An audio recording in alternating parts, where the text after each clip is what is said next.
Doctor ortho Ayurvedic oil and capsule. अब दर्द भी घुटने टेकेगा। जंग के 10वें दिन ब्रिटेन ने मिडिल ईस्ट में सहयोगियों की सुरक्षा के लिए फाइटर जेट्स मैदान में उतारे।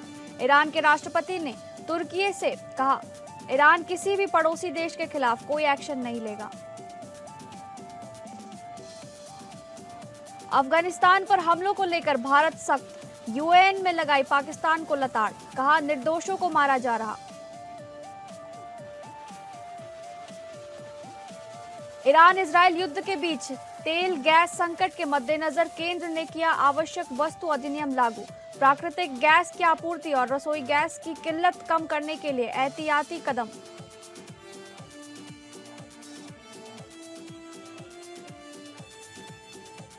नमस्कार, आप सभी का स्वागत है टॉप अपडेट में। मैं हूं आपके साथ शालिनी राणा। शुरुआत करेंगे टॉप अपडेट की। मिडिल ईस्ट में बढ़ते तनाव के बीच यूनाइटेड किंगडम ने खाड़ी क्षेत्र में सुरक्षा मजबूत करने के लिए रॉयल एयर फोर्स के टाइफून फाइटर जेट्स तैनात कर दिए हैं। यूके के रक्षा मंत्रालय ने कहा है कि ये ऑपरेशन पूरी तरह रक्षात्मक है और क्षेत्र में शांति बनाए रखने के लिए किया जा रहा है। वहीं मसूद पेजेकियान ने रेसेप तैयब एर्डोगान से बातचीत में कहा कि ईरान किसी भी पड़ोसी देश के खिलाफ कार्रवाई नहीं करेगा। दूसरी ओर डोनाल्ड ट्रंप ने दावा किया कि अमेरिका और इजरायल के हमलों से लक्ष्य हासिल हो चुके हैं और युद्ध जल्द खत्म हो सकता है। हालांकि इस्लामिक रेवोल्यूशनरी गार्ड कोर ने कहा कि युद्ध कब खत्म होगा ये ईरान तय करेगा। इस बीच स्ट्रेट ऑफ हॉर्मुज में जहाजों की आवाजाही प्रभावित होने से वैश्विक ऊर्जा संकट गहराने लगा है। वहीं व्लादिमीर पुतिन ने यूरोप को तेल और गैस आपूर्ति के लिए रूस की तैयारी जताई है। अमेरिका, इजरायल और ईरान के बीच बढ़ते युद्ध तनाव के बीच भारत सरकार ने देश में प्राकृतिक गैस की आपूर्ति सुनिश्चित करने के लिए बड़ा कदम उठाया है। सरकार ने 1955 के आवश्यक वस्तु अधिनियम यानी कि एस्मा जिसे कहा जाता है, उसका उपयोग करते हुए गैस आपूर्ति को प्राथमिकता श्रेणी में रखने का निर्णय लिया है। अधिसूचना में कहा गया है कि पिछले 6 महीनों की औसत खपत के आधार पर गैस की 100% आपूर्ति बनाए रखी जाएगी। सरकार का उद्देश्य है कि देश में ऊर्जा आपूर्ति किसी भी परिस्थिति में बाधित न हो। वर्तमान में भारत में 33 करोड़ से अधिक सक्रिय रसोई गैस उपभोक्ता हैं। ऐसे में सरकार आपूर्ति श्रृंखला को मजबूत बनाए रखने के लिए लगातार निगरानी कर रही है। अधिकारियों का कहना है कि अंतर्राष्ट्रीय हालात के बावजूद आम उपभोक्ताओं को गैस की कमी महसूस नहीं होने दी जाएगी।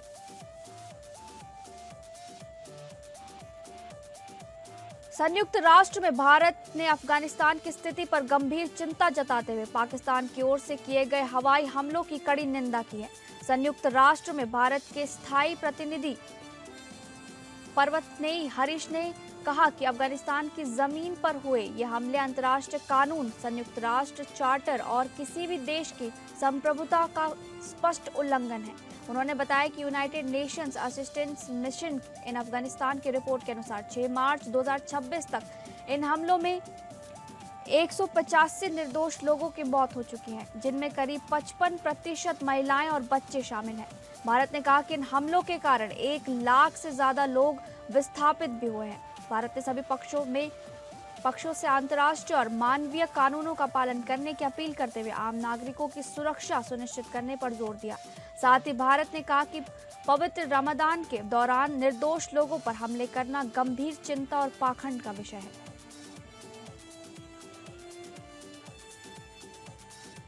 देश में बढ़ते साइबर अपराधों के बीच मुंबई से ठगी का एक चौंकाने वाला मामला सामने आया है। जानकारी के मुताबिक बॉम्बे हाईकोर्ट के एक न्यायाधीश को क्रेडिट कार्ड के रिवॉर्ड पॉइंट्स रिडीम कराने के नाम पर करीब 6 लाख रुपए की ठगी का शिकार बनाया गया। पुलिस के अनुसार साइबर ठगों ने खुद को बैंक अधिकारी बताकर फोन किया और रिवॉर्ड पॉइंट्स को कैश में बदलने का झांसा दिया। इसके बाद एक लिंक भेजकर बैंकिंग डिटेल्स मांगी गई। जैसे ही पीड़ित ने लिंक पर जानकारी दर्ज की, खाते से अलग अलग ट्रांजैक्शन के जरिए लगभग 6 लाख रुपए निकाल लिए गए। घटना का पता चलने पर साइबर क्राइम पुलिस ने शिकायत दर्ज कराई गई और मामले की जांच शुरू कर दी गई। पुलिस ने लोगों से अपील की है कि किसी भी अनजान कॉल या लिंक पर अपनी बैंकिंग जानकारी साझा न करें।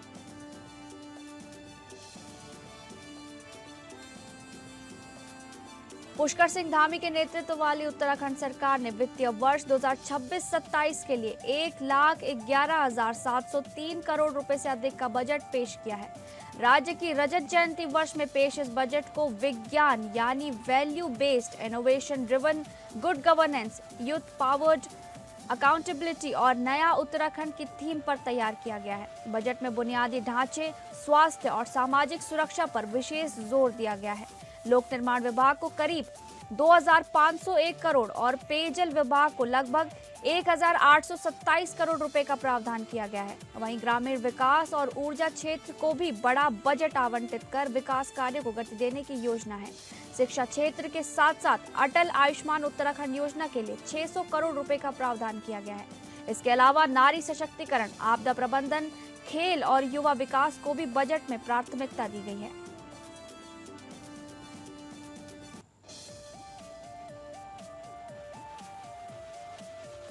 लखनऊ में सोमवार को समाजवादी पार्टी के प्रमुख अखिलेश यादव विधायक शाहिद मंजूर के इफ्तार पार्टी में शामिल हुए। इस दौरान अखिलेश यादव रोजा इफ्तार कर रहे लोगों के बीच बैठकर खजूर खाते नजर आए।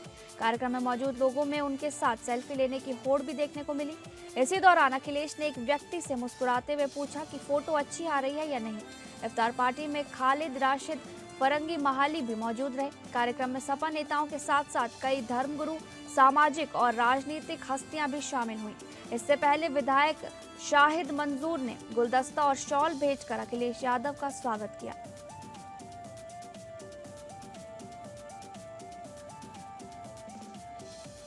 स्वामी अभिमुक्तेश्वरानंद सरस्वती की धर्म यात्रा सोमवार को नैमिषारण्य पहुंची, जहां श्रद्धालुओं में भारी उत्साह देखने को मिला। ये यात्रा उन्नाव और हरदोई की सीमाओं से होते हुए सीतापुर जिले में प्रवेश कर रही है। नैमिषारण्य पहुंचने पर श्रद्धालुओं और संतों ने शंकराचार्य का भव्य स्वागत किया। इस दौरान व्यास आश्रम के युवराज रंजीत दीक्षित ने माल्यार्पण कर उनका सम्मान किया। इसके बाद शंकराचार्य ने ललिता देवी टेम्पल पहुंचकर विधि विधान से पूजा अर्चना की। धर्म यात्रा में बड़ी संख्या में साधु संत और श्रद्धालु शामिल रहे। पूरे क्षेत्र में धार्मिक माहौल और उत्साह का वातावरण देखने को मिला।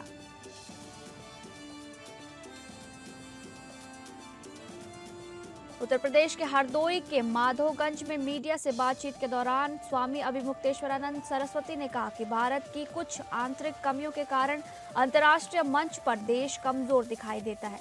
उन्होंने कहा कि अमेरिका भारत के साथ दास जैसा व्यवहार नहीं कर रहा, बल्कि परिस्थितियां ऐसी बन गई हैं कि भारत को जी हजूर जी मालिक कहना पड़ रहा है।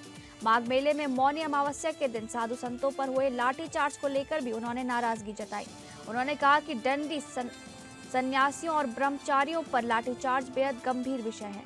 बिहार के एक मौलाना द्वारा योगी आदित्यनाथ की माता पर की गई टिप्पणी को भी उन्होंने कड़ी निंदा बताया। उन्होंने कहा कि मां का स्थान हर धर्म में सर्वोच्च होता है और इस तरह की बयानबाजी से समाज में गलत संदेश जाता है। साथ ही उन्होंने कहा कि सनातन धर्म का उपयोग सत्ता के लिए नहीं बल्कि आध्यात्मिक मूल्यों की स्थापना के लिए होना चाहिए।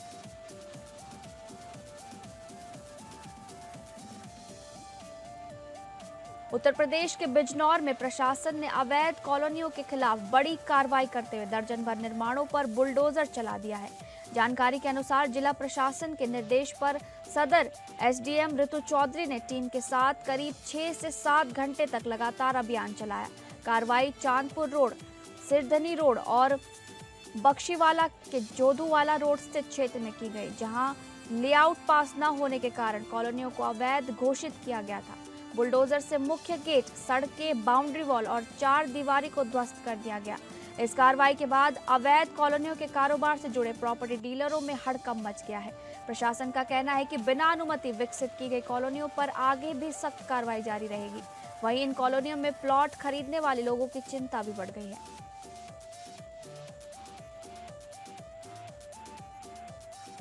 कानपुर के न्यू तिलक नगर स्थित प्रेमानंद आश्रम के पास कार से टक्कर मारने का मामला सामने आया है। आरोप है कि सोनू शुक्ला ने अपनी मारुति सुजुकी वैगनार से आदेश राठौर और अवधेश राठौर को जोरदार टक्कर मार दी। हादसे में दोनों युवक गंभीर रूप से घायल बताए जा रहे हैं, जिससे इलाके में हड़कंप मच गया। घायलों को पहले जिला अस्पताल ले जाया गया, जहां से हालत गंभीर होने पर 100 शैया अस्पताल रेफर किया गया। बाद में स्थिति नाजुक देखते हुए दोनों को कानपुर के हायर सेंटर रेफर किया गया। घटना का सीसीटीवी वीडियो भी सामने आया है, जो सोशल मीडिया पर वायरल हो रहा है। फिलहाल पुलिस मामले की जांच में जुटी हुई है।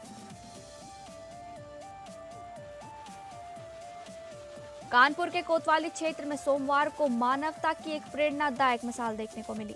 हालसी रोड स्थित पानी की टंकी के पास एक बुजुर्ग सड़क किनारे बेहोशी की हालत में पड़े मिले।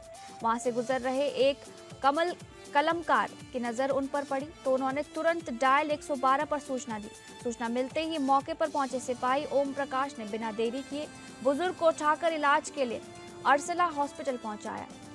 अस्पताल में डॉक्टरों ने तुरंत उनका उपचार शुरू कर दिया। समय पर मिली मदद से बुजुर्ग को नई जिंदगी की उम्मीद मिली। इस घटना ने शहर में इंसानियत और पुलिस की संवेदनशीलता की मिसाल पेश की है। खबरों में आगे बढ़ेंगे। कुशीनगर जिले के नेबुआ नौरंगिया क्षेत्र के कोटवा कला स्थित खुशी हॉस्पिटल में जच्चा बच्चा की मौत के बाद हंगामा खड़ा हो गया। परिजनों ने अस्पताल प्रबंधन पर इलाज में गंभीर लापरवाही का आरोप लगाया है। घटना के बाद अस्पताल संचालक मौके से फरार बताया जा रहा है। परिजनों का आरोप है कि नवजात के शव को डिब्बे में बंद कर लिफाफे में रखकर जनरेटर पर रख दिया गया, जिससे ग्रामीणों में भारी आक्रोश फैल गया। स्थानीय लोगों का कहना है कि इस अस्पताल पर पहले भी लापरवाही के आरोप लग चुके हैं। घटना के बाद स्वास्थ्य विभाग की कार्यप्रणाली पर भी सवाल खड़े हो रहे हैं। ग्रामीणों ने पूरे मामले की निष्पक्ष जांच और दोषियों पर कड़ी कार्रवाई की मांग की है।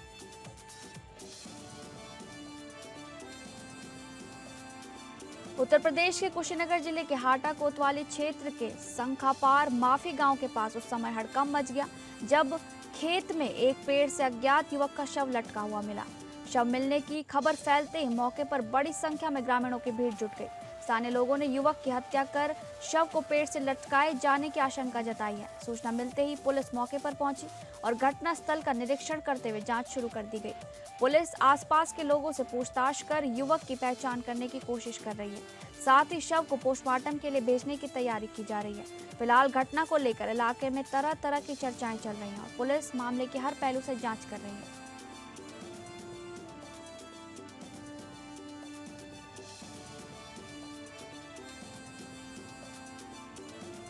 लखनऊ के मोहनलालगंज कोतवाली क्षेत्र के सिसेंटी कस्बे में सोमवार को देर शाम डबल मर्डर की सनसनीखेज वारदात सामने आई है। यहाँ एक घर के अंदर मां और उसके दिव्यांग बेटे की बेरहमी से हत्या कर दी गई, जिससे पूरे इलाके में दहशत फैल गई। जानकारी के मुताबिक हमलावरों ने महिला की पानी से भरे टब में डुबो कर हत्या कर दी, जबकि उसके दिव्यांग बेटे को भी मौत के घाट उतार दिया गया। घटना की सूचना मिलते ही पुलिस मौके पर पहुंची और घटनास्थल का निरीक्षण कर जांच शुरू कर दी गई है। पुलिस ने दोनों शवों को कब्जे में लेकर पोस्टमार्टम के लिए भेजने की प्रक्रिया शुरू कर दी है। वहीं साक्ष्य जुटाने के लिए फॉरेंसिक टीम को भी मौके पर बुलाया गया है।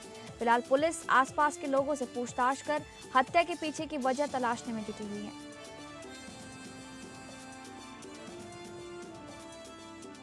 उत्तर प्रदेश के मैनपुरी जिले के किशनी थाना क्षेत्र के ग्राम बुडौली में जमीनी विवाद को लेकर दो पक्षों के बीच जमकर लाठी डंडे चले। आरोप है कि एक पक्ष का रिश्तेदार, जो हाथरस में तैनात सिपाही अरुण बताया जा रहा है, पुलिस की वर्दी में मौके पर पहुंचा और दूसरे पक्ष के लोगों पर दबाव बनाने की कोशिश कर रहा था। बताया जा रहा है कि वर्दीधारी सिपाही ने महिलाओं तक के साथ लाठी डंडों से मारपीट की। इस दौरान दोनों पक्षों के कई लोग घायल हो गए, जिन्हें इलाज के लिए जिला अस्पताल में भर्ती कराया गया है। घटना का वीडियो भी सोशल मीडिया पर तेजी से वायरल हो रहा है। बताया जा रहा है कि सिपाही ड्यूटी के दौरान ही घर आया था और विवाद में शामिल हो गया। फिलहाल पुलिस पूरे मामले की जांच में जुटी हुई है।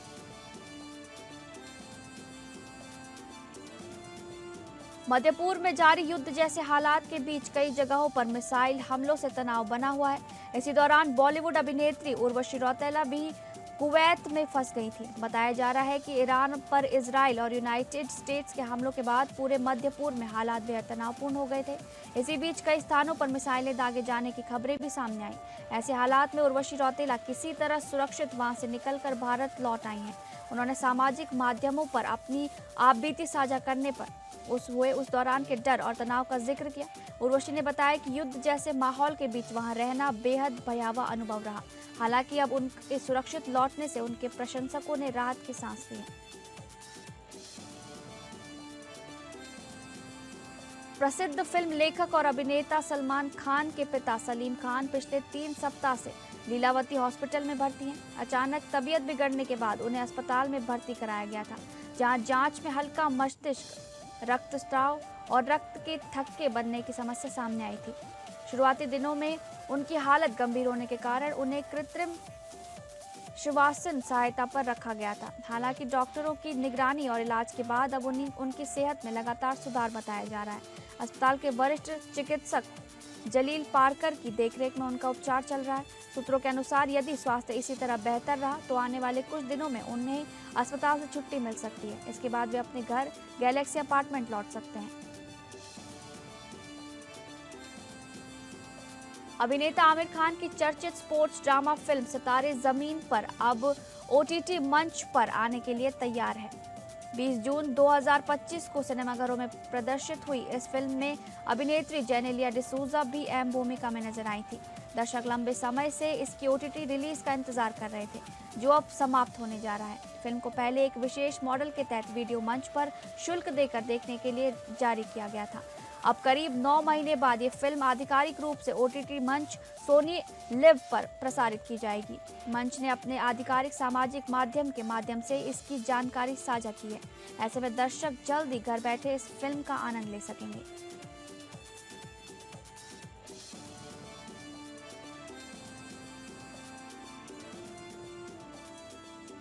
फिलहाल टॉप अपडेट में बस इतना ही। नमस्कार।